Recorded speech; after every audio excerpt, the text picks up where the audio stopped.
As soon as she had gone, however, he got up, set the door on the hook, untied the bundle of clothes which Razumikin had brought earlier and done up again, and began to put them on. It was a strange thing. He suddenly seemed to have become completely calm. Now he was affected neither by the mad delirium that had plagued him earlier, nor the panic fear from which he had suffered all the time thereafter. This was his first moment of a strange, abrupt calm. His movements were precise and clearly focused. They contained a hint of a firm resolve. "Today, it must be today," he muttered to himself.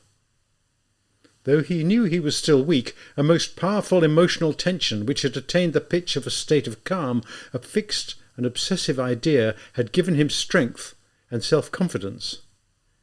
Even so, he hoped he would not fall down in the street. Completely attired in his new suit of clothes, he looked at the money that lay on the table, thought for a moment, and put it in his pocket. It amounted to 25 roubles. He also took all the copper 5-kopeck coins, the change from the 10 roubles Razumikin had spent on the clothes. Then he quietly undid the hook, emerged from the room and descended the staircase, glancing in through the wide-open door of the kitchen as he went. Nastasia stood there with her back to him, bending down as she blew on the coals in the landlady's samovar. She did not sense his presence, and indeed, who would ever have supposed that he might simply leave? A moment later, and he was out on the street. It was about 8 o'clock. The sun was going down. There was still the same breathless heat as before, but it was with greed that he inhaled this stinking, dust-laden, town-infected air. His head began to go round a little. A kind of wild energy suddenly shone in his inflamed eyes and pale, yellow, emaciated features. He did not know where he should go, was not even thinking of it. All he knew was that all this must be brought to an end today, in one go, right now. Otherwise I can't go home, because I don't want to go on living like this. How was he to bring it to an end? With what means? He had not the slightest idea, and he did not want to think about it either. He drove the thought away. Thought tormented him. All he could do was feel, knowing that whatever else happened, the situation must be changed. By whatever means possible, he kept repeating with a desperate, obsessive self-confidence and resolve. Following his old habit, and taking the customary route of his previous walks, he set off straight for the Haymarket. Some distance before he got there, in the roadway in front of a chandler's shop, he encountered a young man with black hair who was playing the hurdy-gurdy, churning out a thoroughly poignant romance. He was accompanying a girl of about 15 who stood before him on the pavement, dressed like a young lady of the aristocracy in a crinoline, mantilla, gloves, and a straw hat with a bright orange feather in it. All of these were old and shabby. In a nasal street voice that was none the less strong and appealing, she was singing the romance to its end, in the expectation of receiving a 2-kopeck piece from the shop. Raskolnikov paused, side by side with 2 or 3 other members of the audience, listened for a while, took out a 5-kopeck coin, and placed it in the girl's hand. Quite suddenly she interrupted her singing on the very highest and most poignant note, as though she had cut it off with a knife, called sharply to the hurdy-gurdy player, "That's enough!" and they both dragged themselves off to the next little shop. "Do you like street singing?" Raskolnikov suddenly inquired, addressing himself to the elderly passer-by who had been standing next to him listening to the hurdy-gurdy, and who had the appearance of a flâneur. The man looked at him in timid astonishment. "I do." Raskolnikov went on, but with an air that suggested he was talking about some subject quite remote from that of street singing. "I like to hear singing to the accompaniment of a hurdy-gurdy on a cold, dark, and damp autumn evening. It must be a damp one, when the faces of all the passers-by are pale green and sickly-looking. Or even better, when wet snow is falling quite vertically, with no wind, you know. And through it the gas lamps gleaming.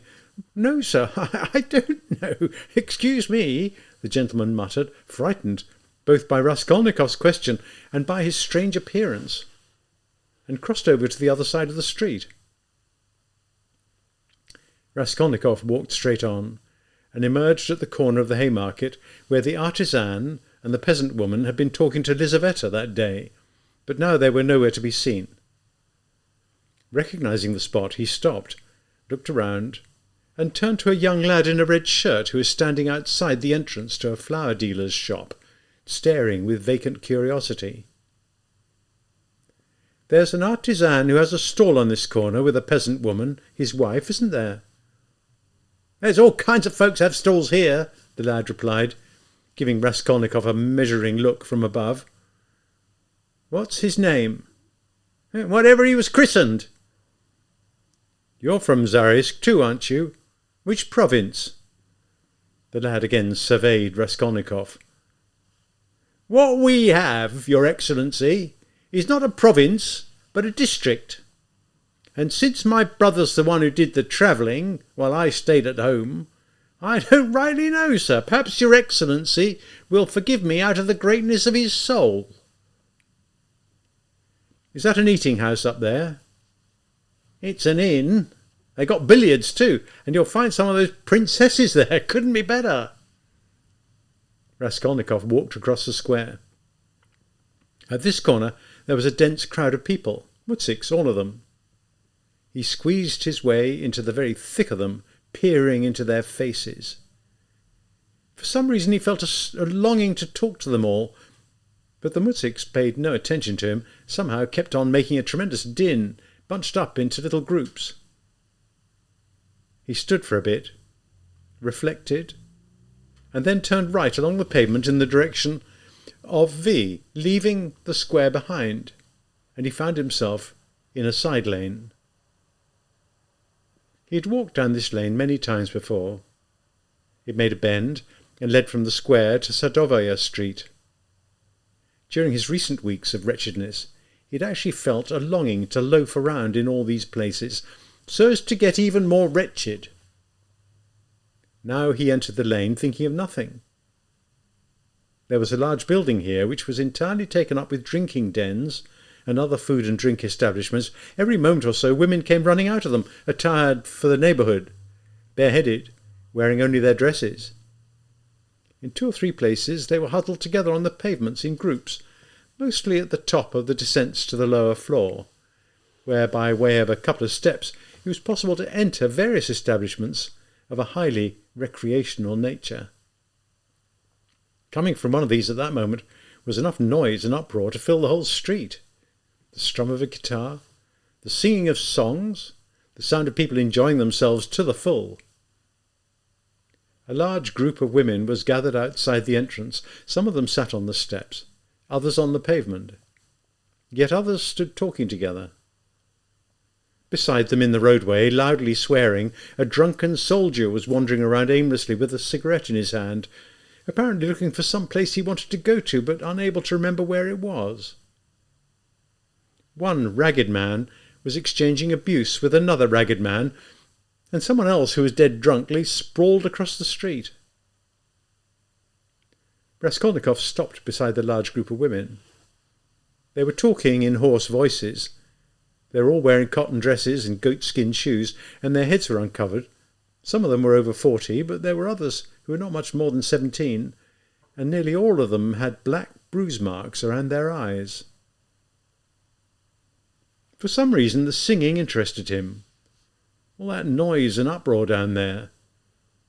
From inside, through shrieks and bursts of laughter, came the sound of a reedy falsetto voice singing an impetuous melody to a guitar accompaniment. Everyone was dancing desperately to it, beating out the rhythm with their heels. He listened with an attention that was fixed, sombre and reflective, bent forward as he stood at the entrance, looking curiously down from the pavement into the passage below. "Oh, you handsome duty policeman, please don't beat me for no reason," The singer's reedy voice spilled out. Raskolnikov felt a terrible desire to find out what this song was, as though everything were bound up in that. Why don't I just go in, he thought. They're laughing, drunk. Well, what if they are? Why don't I get drunk too? Why don't you go in, dear master? One of the women asked, in a somewhat resonant voice that was not yet completely hoarse. She was young, and even not bad looking, the only one in the whole group. Not likely, pretty face, he replied, coming out of his stooping position and giving her a look. She smiled. The compliment was thoroughly to her liking. You're rather pretty yourself, she said. Look how skinny he is, another woman observed in a bass voice. Have you just come out of a hospital or something? You could almost believe they were generals' daughters. If they weren't for those snub-noses of theirs, and Mutzik, who just approached suddenly, said, interrupting in a tipsy fashion. His armiak was hanging wide open, and his ugly horse face bore a crafty grin. Caw! What a party! In you go, since you've come. I will too, yum yum! And he fell down the steps, head over heels. Raskolnikov began to move on. Oh, master, listen! The girl called after him. What is it? She began to show signs of confusion. Well, you see, dear master, normally I'd be glad to spend some time with you, but right now you've got my conscience going, so I don't know where to look. Oh, charming chevalier, please give me 6 kopecks for a drink. Raskolnikov took out what came into his hand. 3 5-kopeck pieces. Oh, what a kind master! What's your name? Just ask for Duklida, sir. Have you ever seen anything like it? One of the women in the group observed, shaking her head at Duklida. Begging like that, I don't know what things are coming to. If it were me, I'd drop dead from sheer embarrassment. Raskolnikov looked with curiosity at the woman who had spoken. She was a pockmarked prostitute of about 30, covered in bruises, with a swollen upper lip. She had delivered her condemnation in quiet, serious tones. Where was it? Thought Raskolnikov as he walked onward. Where was it? I read about a man who's been sentenced to die, saying or thinking the hour before his death that even if he had to live somewhere high up on a rock and in such a tiny area that he could only just stand on it, with all around precipices, an ocean, endless murk, endless solitude, endless storms, and he had to stand there on those 2 feet of space all his life for 1,000 years, eternity, then it would be better to live like that than to die very soon. If only he could live and live. Never mind what that life was like. As long as he could live. What truth there is in that. Lord, what truth. Man is a villain. And whoever calls him a villain because of it is one himself, he added a moment later. He came out at another street. Ah, the Crystal Palace. This is the place Razumikin was talking about earlier on, but why would I want to go in there just now? Oh, yes, to catch up on my reading. Zosimov said he had seen something in the newspapers. Do you keep newspapers? He asked, going into the extremely spacious and well-kept inn premises, which stretched for several rooms, and were moreover rather empty. 2 or 3 visitors were drinking tea, and in one distant room sat a group of what looked like 4 men drinking champagne. Raskolnikov thought one of them might be Zamyatov. It was, however, impossible to be sure from so far away. Oh well, if it is, he thought.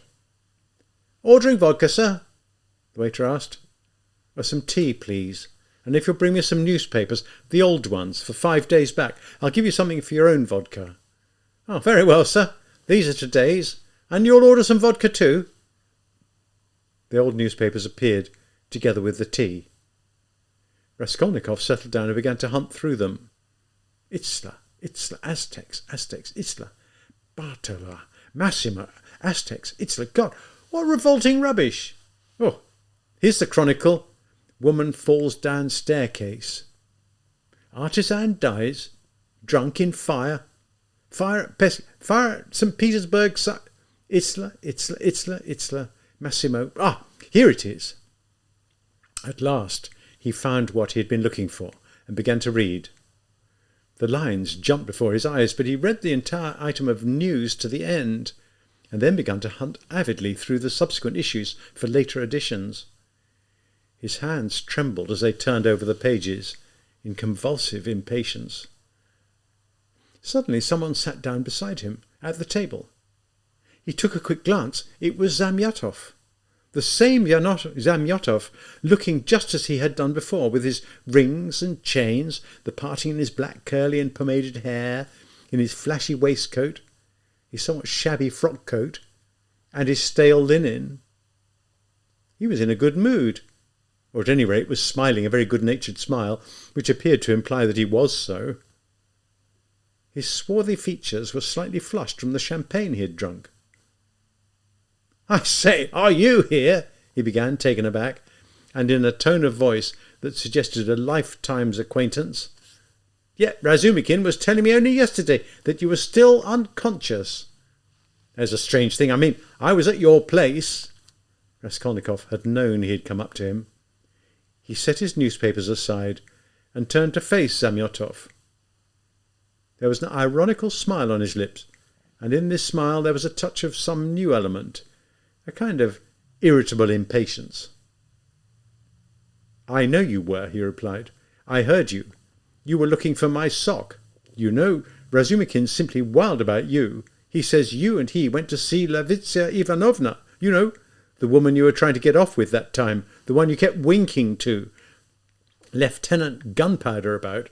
But he didn't get it, remember? Though how he could ever have been in the dark about it beats me. It was plain as daylight, eh? What a rowdy chap he is! Who, Gunpowder? No, your friend Razumikin." "You live a good life, don't you, Mr. Zamyotov? Free entry to all the best establishments? Who was that filling you up with champagne just now?"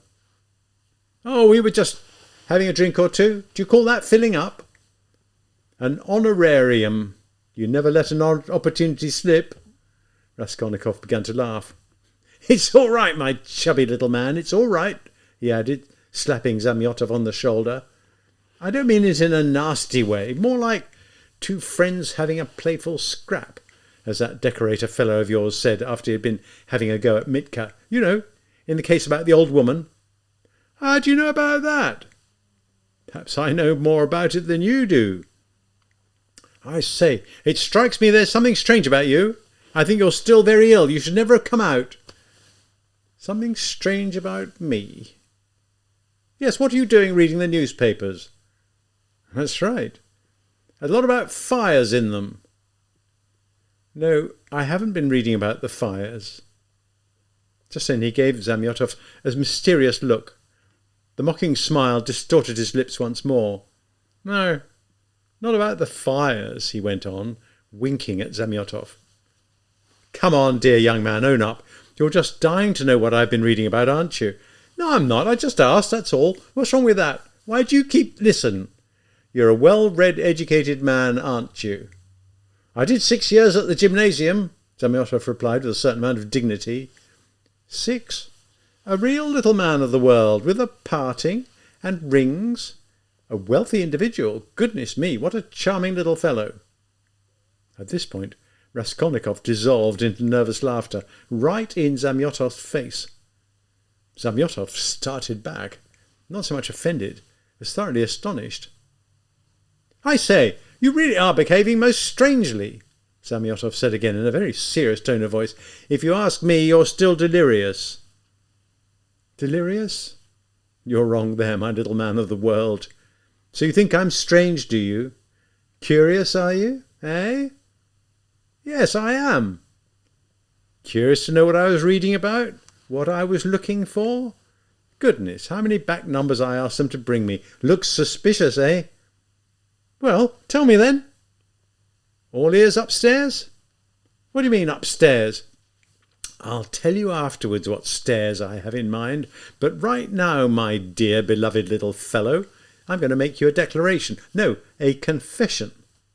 No, that's not right either. I shall make a deposition, and you shall take it down. That's it. My deposition is as follows. I was reading. I got interested, searching. Raskolnikov screwed up his eyes and waited. Searching. And so I dropped in here to find out about the murder of the civil servant's widow, he articulated at last, almost in a whisper, bringing his face extremely close to Zamyotov's. Zamyotov was looking steadily at him, not moving a muscle, and never once turning his face away. Later on, Zamyotov thought that was the strangest thing of all had been the fact that their silence had lasted a whole minute, and that they had spent its entirety staring at each other. "Well, so what have you been reading about it?" he shouted suddenly, in bewilderment and impatience. "What business is it of mine? What does it matter?" "It's the same old woman," Raskolnikov went on, still in a whisper and without batting an eyelid at Zamyotov's outburst. "The same old woman you had started to talk about in the bureau that time when I passed out, if you remember. Well, now do you understand?" "What do you mean? What should I understand?" Zamyotov managed to get out, almost in a state of panic. For a single instant, Raskolnikov's impassive and serious face was transformed, and he suddenly dissolved again into the same nervous laughter as before, as though unable to control himself. And in a single flash he remembered with extreme clarity of sensation a certain moment not long past, when he had stood behind the door with the axe, when the bolt had leapt up and down, when those men had been cursing and trying to break their way in, and he had suddenly felt like shouting to them, returning their abuse, sticking his tongue out at them, teasing them, laughing. "You're either crazy or—" Zamyotov said, and stopped, as though a thought had suddenly struck him, having flickered without warning through his brain. "Or? What do you mean, or?" "Well, explain yourself." "Never mind," Zamyotov replied angrily. "It's all rubbish." They both fell silent. In the wake of his abrupt, paroxysmic explosion of laughter, Raskolnikov grew suddenly reflective and sad. He leaned his elbows on the table and propped his head in his hand. One might have thought he had completely forgotten about Zamyotov. The silence lasted rather a long time. "Why aren't you drinking your tea? It'll get cold," Zamyotov said. "Huh? What? Tea? Oh, yes, I suppose so." Raskolnikov took a swallow from his glass, put a piece of bread in his mouth, and suddenly, as he looked at Zamyotov, remembered everything and seemed to brighten up. At the same moment his features reacquired their previous mocking expression. He continued to drink the tea. "There's a lot of this cookery going on just now," Zamyotov said. "Not so long ago I read in the Moscow Gazette that they'd caught a whole gang of forgers. It was a regular business. They were forging lottery tickets." "That's history. I read about it a month ago," Raskolnikov replied calmly. "So you think they're crooks, do you?" he added with an ironic smile. "What else?" "Those men. Those men are just children. Blunkbecks, not crooks. 50 of them joined forces on that racket. Is it possible? 3 would be too many. And each of them would have to be more sure of the others than he was of himself. And if just one of them got drunk and spilled the beans, the whole thing would go up in smoke. Blunkbeck. They hired unreliable people to cash the forged tickets at the banks. Is that the kind of thing you'd entrust to the first person who walked along? All right. Let's suppose it worked. Even with Blunkbecks, each man succeeds in cashing a million's worth. All right? What about afterwards? The whole of the rest of their lives, each of them depending on the others for the whole of the rest of his life. A man would do better to hang himself. But these fellows didn't even know how to go about cashing the things. One of them walked into a bank, got 5,000, and his hands started to tremble. He managed to count 4, but took the fifth without counting, on trust in a hurry, just to get the loot into his pocket and make off as quickly as possible. Well, of course, he aroused suspicion, and the whole thing went bang, just because of one simpleton. Is it possible? But his hands shook, Zamyotov said, catching on to this train of thought. Oh, yes, sir, it's possible. Indeed, I'm quite sure that it's possible. Sometimes they just can't go through with it. A thing like that? Well, I mean, would you be able to? I know I wouldn't. To endure such horrors just for the sake of 100-rouble payoff? Take forged lottery tickets where? To a bank? Where they know that kind of thing inside out? No, I'd lose my nerve, wouldn't you? Raskolnikov suddenly had a terrible urge to stick out his tongue. At moments a feverish chill ran up and down his spine. I wouldn't do it like that, he said from far away. This is how I'd go about it. I'd count the first 1,000 about 3 or 4 times from each end, examining every note. And then I'd move on to the second 1,000. I'd start counting it, wait until I got to the middle, and then take out a 50-rouble note, say, hold it up to the light, turn it round, hold it up to the light again. What if it were a fake? I've learned to be wary, I'd say. My aunt lost 25 roubles the other day like that, and I'd tell the whole story right there and then. And after I'd started counting the third 1,000... No, I'd say, I'm sorry, I think I made a mistake when I was counting the 700 of the second 1,000. I'd be seized by doubt, give up counting the third 1,000, go back to counting the second again, go on like that until I counted all 5. And when I'd finished, I'd take a note from the 5th and a note from the 2nd and hold them up to the light, as before, and again with a dubious look. Change those 2, please. And then, by then the sweat would be streaming down the cashier's face so badly that he'd do anything to be free of me. And when I was finally through, I'd walk off, open the door, but then say, oh, no, I'm sorry, and go back to the counter again, ask some question or other, request an explanation perhaps, and that's the way I'd go about it. Good Lord, those are terrible things you're saying, Zamyotov remarked, laughing. But that's all just words. Real life, I bet you'd come to grief. Indeed, I'll go so far to say that not only you or I, but even a hardened, desperate man wouldn't be able to rely on his powers. And one doesn't have to look far for an example. Here's one. In our district, an old woman's been murdered. I mean, this fellow must really have been a desperate sort of chap. He did it in broad daylight, ran every risk he could possibly have taken, got away with it by some miracle, but even his hands shook. He didn't manage to get his hands on the money. He couldn't go through with it. The facts of the case are quite plain. Raskolnikov almost took offence. Plain? Well, off you go right now and catch him then. What's the point? He'll be caught. By whom? You? Who are you to catch him? You'll have your work cut out. I mean, what's the thing one always looks for first? It's whether a man's spending money or not, isn't it? One moment he doesn't have a bean, and the next he's suddenly splashing out everywhere. So it stands to reason it must be him. Any schoolboy could fool you that way if he felt like it. The fact remains that they all do it, Zamyotov replied. A man will commit some cunning murder, risk his own life, and then go shooting off to a pothouse. It's the spending that catches them out. They're not all cunning chaps like you. You'd never go to a drinking house, I imagine.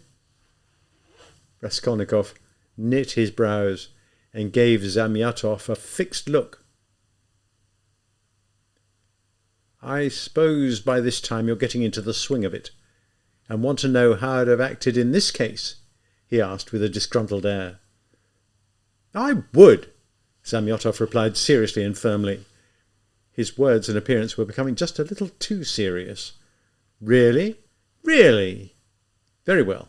This is how I'd have acted, Raskolnikov began, once again suddenly bringing his face close to Zamyotov's, again looking steadily at him, and again speaking in a whisper, so that this time Zamyotov actually flinched. This is what I'd have done. I'd have taken the money and the valuables, and once I'd got away I wouldn't have looked in anywhere, but would have immediately gone to some remote place where there were just a lot of fences, and practically nobody about. A kitchen garden or somewhere like that. In this yard, I'd have picked out beforehand some heavy building block of a pood or more in weight, somewhere in a corner by the fence, a block that had lain there since the time the house was built, perhaps. I'd have lifted up that block. Underneath it there'd be bound to be a hole, and into the hole I'd have put all the valuables and money. Then I'd replaced the block in the position it had laid in before, pressed it down with my foot, and gone away. And I wouldn't have taken the stuff for a year, not for 2 years, or even 3. They could look as hard as they liked. They'd never find it. "You're crazy," Zamyotov said, almost practically in a whisper. And for some reason he suddenly moved away from Raskolnikov. Raskolnikov's eyes had begun to glitter. He had gone terribly pale. His upper lip was trembling and twitching. He leaned as close to Zamyotov as he could and began to move his lips without saying anything. He knew what he was doing, but could not control himself. The terrible words, like the door bolt that day, were leaping up and down on his lips. In a moment they would break loose. In a moment he'd let them out. In a moment he'd say them aloud. "What if it were I who murdered Lizaveta and the old woman?" he said suddenly, and recovered his grip. Zamyotov stared at him wildly for an instant and turned as pale as a sheet. His face was distorted by a smile. "Is this really possible?" he said in a voice that could scarcely be heard. Raskolnikov gave him a look of malicious hostility. "Admit you believed me. You did, didn't you?"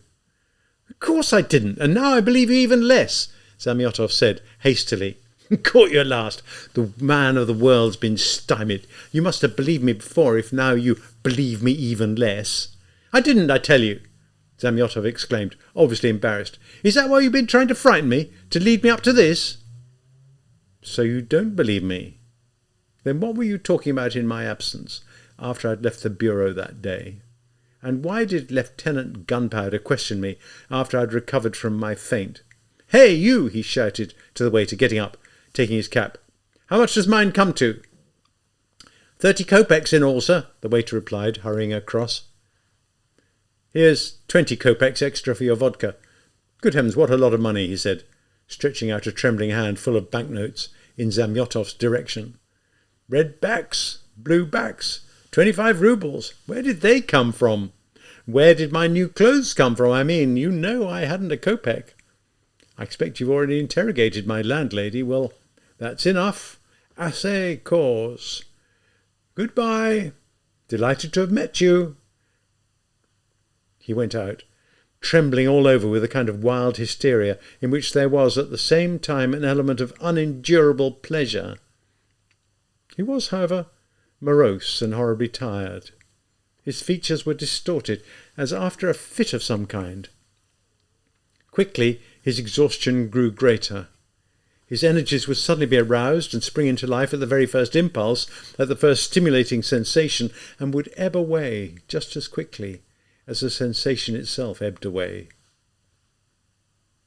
Meanwhile, Zamyotov, now left alone, sat for a long time in the same spot, pondering things in his mind. Without intending to, Raskolnikov had upset all his calculations with regard to a certain point, and had definitively confirmed his opinion. "That Ilya Petrovitch is a numbskull," he decided at last. No sooner had Raskolnikov opened the door onto the street than suddenly, right there on the forecourt, he collided with Razumikin, who was on his way in. Neither observed the other, even a single step away, with the result they almost banged their heads together. For a moment or two they gave each other a measuring look. Razumikin was utterly dumbfounded, but suddenly anger, real anger, flashed threateningly in his eyes.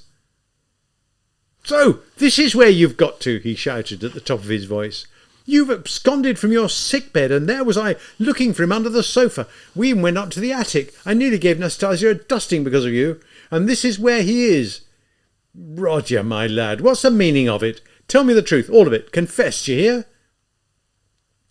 The meaning of it is that I'm heartily sick of the lot of you, and I want to be on my own, Raskolnikov answered calmly. On your own? When you can't even walk yet, when your face is as white as a sheet and you're out of breath? You fool! What have you been doing in the Crystal Palace? Confess this instant! Leave me alone, Raskolnikov said, and tried to walk past. This drove Razumikin into a frenzy. He seized Raskolnikov firmly by the shoulder. Leave you alone? How dare you to tell me to leave you alone? Do you know what I'm going to do with you now? I'm going to pick you up, put you under my arm, take you home, place you under lock and key. Listen, Razumikin, Raskolnikov began quietly, and, it appeared, in a state of total calm. Are you really unable to see that I don't want your good deeds? And what is this desire of yours to do good deeds for people who spit upon them, who, if the truth be told, find them a serious burden on their endurance? I mean, why did you bother to track me down when I first fell ill? What if I'd been only too happy to die? After all, surely I made it plain enough to you today that you've been tormenting me, and that I'm fed up with you. You seem to have a positive desire to torment people.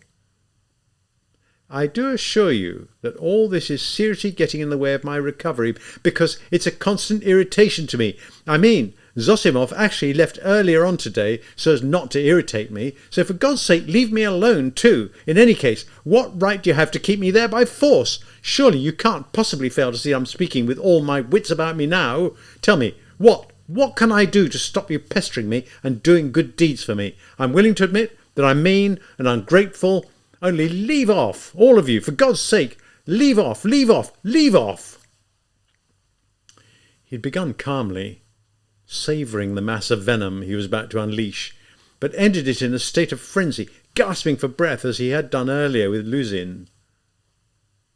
Razumikin stood still, thought for a moment, and then released his hand.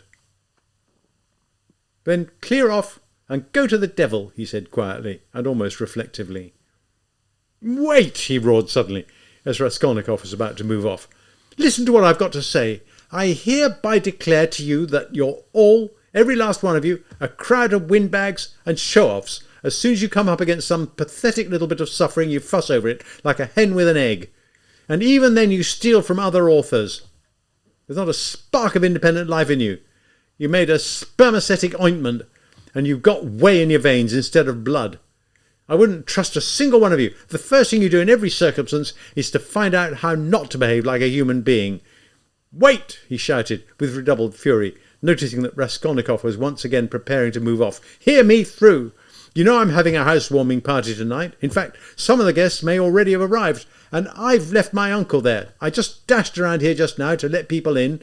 So look, if you're not a fool, a vulgar fool, an arrant fool, not some translation from a foreign original, you see, Roger, I admit you're a clever fellow, but you're a fool. So look here, if you don't want to be a fool, you'd better come over to my place this evening and sit at my party table instead of wearing your boots out for nothing. Now that you're up and about, you've no alternative.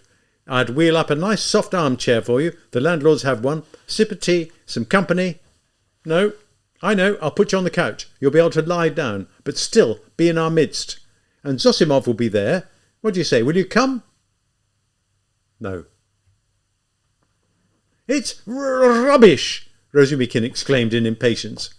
What do you know about it? You can't answer for yourself. You're totally unaware of it. I've spat and fought with people 1,000 times exactly like that, but I've always gone running back to them again afterwards. You get ashamed and go back to the person. So remember, Pochinkov's tenements, 3rd floor. You know, Mr. Razumikin, I do believe you'd let a man beat you up just for the satisfaction of doing him a favour. Who? Me? I'd put his nose out of joint at the mere suggestion. Pochinkov's tenements, number 47, the apartment of civil servant Babushkin. I shan't come, Razumikin. Raskolnikov turned round and walked away. I bet you do, Razumikin shouted after him. Otherwise I don't want to know you. Hey, wait, is Samyotov in there? Yes. Did you meet him? Yes, I did. Did you speak to him? Yes. What about? Oh, to the devil with you, don't tell me then. Potchinkov's number 47, Babushkin's place, remember now. Raskolnikov walked along to Sadovaya Street and then turned the corner. Meditatively, Razumikin watched him go. At last, with a wave of his hand, he went inside the building, but stopped halfway up the stairs. The devil take it, he thought, almost aloud. He talks rationally enough, but it's as if... Why, I'm a fool too. Don't madmen talk rationally? This was what Zosimov said he was afraid of, if I'm not mistaken. He tapped his head with his forefinger. I mean, what if... How could I have let him go off on his own like that? He may drown himself. Damn it, how stupid I was. This will never do. And back he went, running in order to catch Raskolnikov up. But by now the scent had grown cold. He spat and, with rapid steps, returned to the Crystal Palace in order to ask Zamyotov some questions. Raskolnikov had gone straight to Sky Bridge. He stood in the middle of it, by the railing, leaning on it with both elbows, and began to look far into the distance. After he had taken his leave of Razumikin, he had grown so weak that he had hardly been able to drag himself here. He felt like sitting or lying down somewhere, out in the street. As he leaned over the water, he gazed absent-mindedly at the last pink reflection of the sunset, at the row of buildings that loomed darkly in the thickening twilight, at one far-off window in an attic somewhere on the left bank, gleaming as though aflame from the sun's last ray, which had struck it for a moment, at the darkening water of the canal, and seemed to be staring at that water with attention.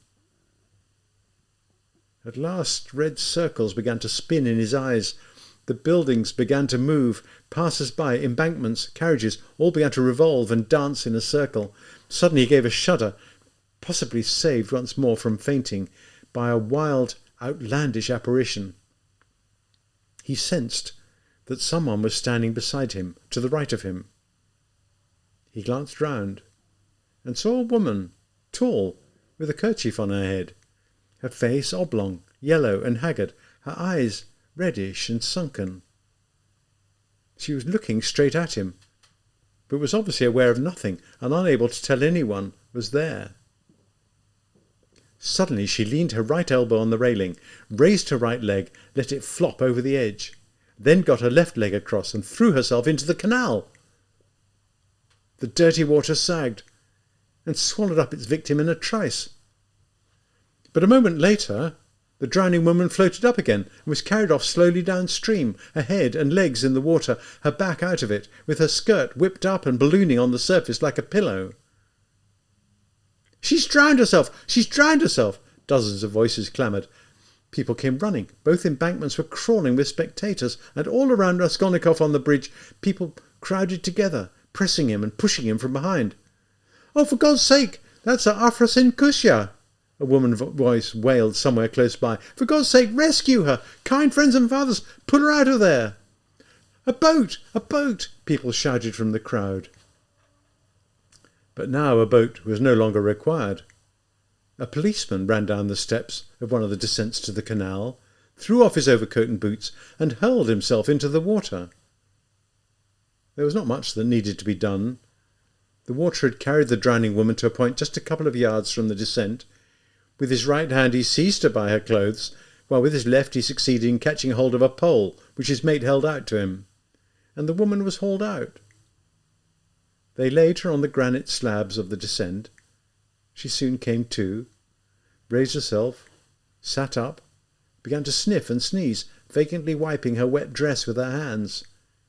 She didn't say anything. "She's drunk herself crazy! Friends, she's drunk herself crazy!" the same female voice wailed, from beside her now. "And the other day she tried to hang herself too. We had to take her down from the rope. I went out to the corner shop, left my little girl to keep an eye on her. Look what a terrible thing happened. She's from round these parts, dearie.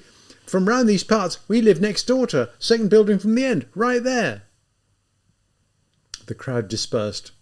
The policeman continued to hover around the woman who had tried to drown herself. Someone shouted something from the bureau. Raskolnikov looked at everything with a strange sense of indifference and lack of involvement. He'd begun to feel revolted. That's vile. The water. It's not worth it, he muttered to himself. Nothing's going to happen, he added. There's no point in waiting around. What was that about the bureau? Why isn't Zamyotov at the bureau? It doesn't close until 10. He turned his back to the railing and looked around him. Well, so what then? Perhaps I will, he said resolutely. He left the bridge and set off in the direction of the bureau. His heart felt empty and hollow. He did not want to think. Even his depression had gone. And he possessed not a trace of the energy he had felt earlier, when leaving his quarters he had told himself he was going to bring it all to an end. It had been replaced by a state of complete apathy. After all, this is a way out too, he thought, as he walked slowly and languidly along the embankment of the canal. I will bring it all to an end, because I want to. But will it be a proper way out? Ugh, it's all the same. There'll be a couple of feet to turn round in. Ha! But what in the end? Will it really be the end? Will I tell them, or won't I? Oh, the devil, I'm tired. I want to sit or lie down as soon as possible. That's the most embarrassing thing about it, is that it's so stupid. Ugh, I don't give a spit. God, what stupid things come into one's head. In order to reach the bureau, he had to keep straight on and take the second turning to the left. It was hardly any distance at all. When he came to the first turning, however, he stopped, thought for a moment, then walked down the alley and made a detour by way of 2 other streets, perhaps without any particular purpose in view, but perhaps also in order to spin out the moment and gain some time. As he walked, he looked at the ground. Suddenly it was as if someone had whispered something in his ear. He lifted his head and saw he was standing outside that building, right by its front entrance. He had not been here since that evening, had not so much as passed it by. An irresistible and inexplicable desire drew him onwards. He went into the building, walked right through the entranceway, then entered the first floor on the right, began to climb the familiar staircase up to the 4th floor. The steep, narrow stairs were very dark, and he stopped at each landing and looked around with curiosity. The frame of the window on the 1st floor landing had been completely removed.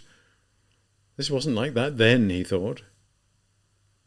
Here too was the apartment on the 2nd floor, where friends Nikolai and Mitya had been working. The door's shut and it's been freshly painted too. That means the place is up for rent. Here was the 3rd floor and the 4th. Here! He was gripped with bewilderment. The door of the apartment was wide open. It was also being redecorated. There were workmen in it, and this seemed to make a particular impression on him. For some reason he had imagined that he'd find everything exactly as he had left it that day, that even the dead bodies might still be lying in the same positions on the floor. But now he found bare walls, no furniture. There was something strange about it. He walked over to a window and sat down on its ledge. There were only 2 workmen, both young fellows, one with a senior look about him, and the other very decidedly his junior. They were covering the walls with new wallpaper, which was white, with lilac-coloured flowers, replacing the old yellow paper, which was frayed and torn. For some reason Raskolnikov did not like this one little bit. He viewed the new wallpaper with hostility, as though he regretted their having changed everything in this way. The workmen had obviously been taking their time over the job, and now it was late, however, and they were hurrying to roll out their paper and be off home. To Raskolnikov's appearance they paid only the merest attention. They were talking together about something Raskolnikov folded his arms and began to listen to carefully. "This one comes up to me this morning," the older workman was telling the younger. "The crack of dawn it was, and she was all dressed up to kill." "What are you an oranging and about a lemoning with me like that for?" I said. "Oh, Tit Vasilitch," she said, "I want to be in your complete control from this day forth." How do you like that? And boy, was she dressed to kill. A journal, a proper journal. "What's a journal, uncle?" the young workman asked. He evidently looked up to his uncle as a source of instruction. "A journal, my lad, is a lot of pictures, coloured ones, which arrive by post at the tailors' establishments here in town from abroad every Saturday to show everyone how to dress. The male sex, that is, every bit as much as the female sex. It's drawing, see? The male sex is drawn mostly in waisted coats with gathers. But in the women's section there's tarts the likes of which you'd never get enough of." "Here, they got everything in this St. Petersburg place," the younger workman exclaimed enthusiastically. "Apart from Mum and Dad, they got the lot." "Apart from them, my lad, they have," the older workman affirmed in the tone of a mentor. Raskolnikov got up and went through to the other room, which had contained the trunk, the bed, and the chest of drawers. Without its furniture, he thought the room looked terribly small. The wallpaper was still unchanged. In one corner it clearly showed the spot where the icon case had stood. Having cast a glance around, he returned to his window. The older workman peered at him sideways. "What do you want, sir?" he asked suddenly, turning towards him. Instead of replying, Raskolnikov stood up, went out into the passage, took hold of the bell-pull, and gave it a tug. It was the same bell, the same tinny sound. He tugged it again, then yet again, listening attentively and remembering. The tormentingly fear-ridden, outrageous sensation he had had then was beginning to return to him with greater and greater vividness and clarity. With each ring he shuddered and started to enjoy it more and more. "Well, what do you want? Who are you?" the workman cried, coming out after him. Raskolnikov went back in through the doorway. "I want to rent some lodgings," he said. "I'm taking a look round." "They don't rent lodgings at night. Anyway, you're supposed to come up with a yard keeper." "The floor's been washed. Is it going to be painted?" Raskolnikov went on. "Has the blood all gone?" "What blood?" "Oh, an old woman and her sister were murdered here. There was a whole pool of blood in this room." "Yeah, what sort of bloke are you?" the workman cried, with uneasiness in his voice. "Me? Yes." "Would you really like to know?" "Then let's go down to the bureau. I'll tell you there." The workman looked at him bewilderedly. "It's time we were off. We're late. Come on, Alyosha, my lad. We've got to lock up," the older workman said. "All right, let's go," Raskolnikov replied with indifference, going out ahead of them and moving off slowly down the stairs. "Hey, yard keeper!" he shouted as he was going out through the gate. A few people were standing just outside the street entrance to the building, gaping at the passers-by. The two yard keepers, a peasant woman, an artisan in a dressing gown, and someone else. Raskolnikov walked straight up to them. "What do you want?" one of the yard keepers responded. "Have you been to the bureau?" "Yes, I've just come back from it. What's it to you?" "Are they still at their desks?" "Yes." "Is the assistant superintendent there too?" "He was for a while. What's it to you?" Raskolnikov did not reply and stood beside him thinking. "He came to have a look at the apartment," the older workman said, coming over. "Which apartment?" "The one where we're working. Why have you washed the blood away?" he says. "There was a murder here," he says. "I've come to rent the place." He started ringing the bell too, just about pulled it off. "Let's go down to the bureau," he says. "I'll tell you all about it there," pestering as he was. The yard keeper was viewing Raskolnikov with bewilderment, a frown on his face. "And who might you be?" he shouted threateningly.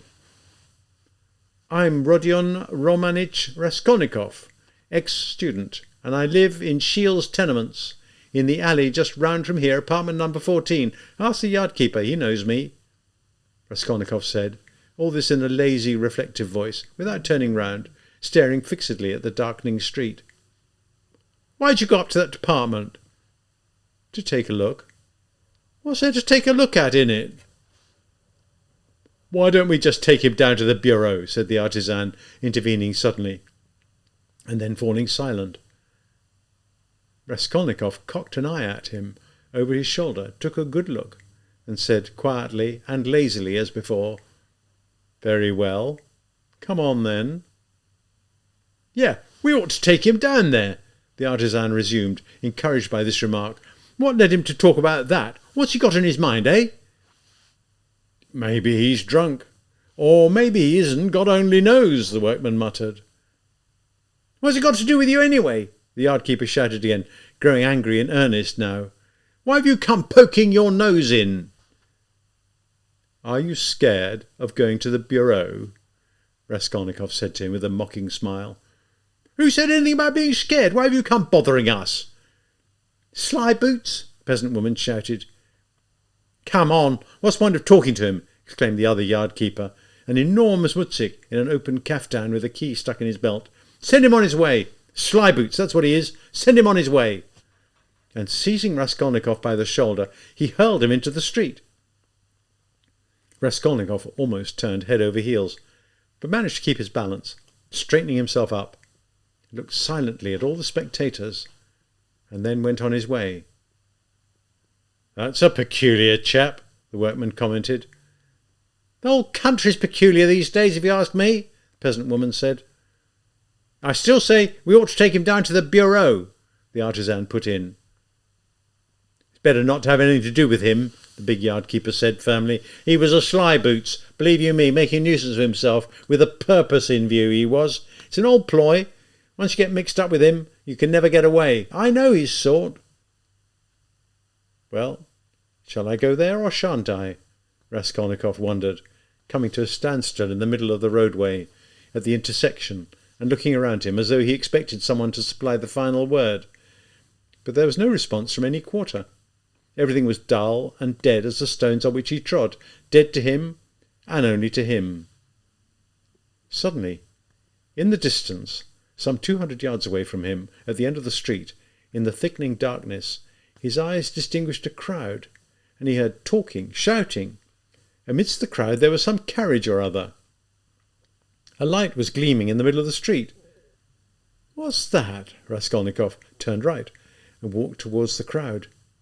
It was as if he were clutching at straws, and he smiled ironically as this thought occurred to him, because he had now taken a firm decision regarding the bureau, and knew for a certainty that it would all be very soon over.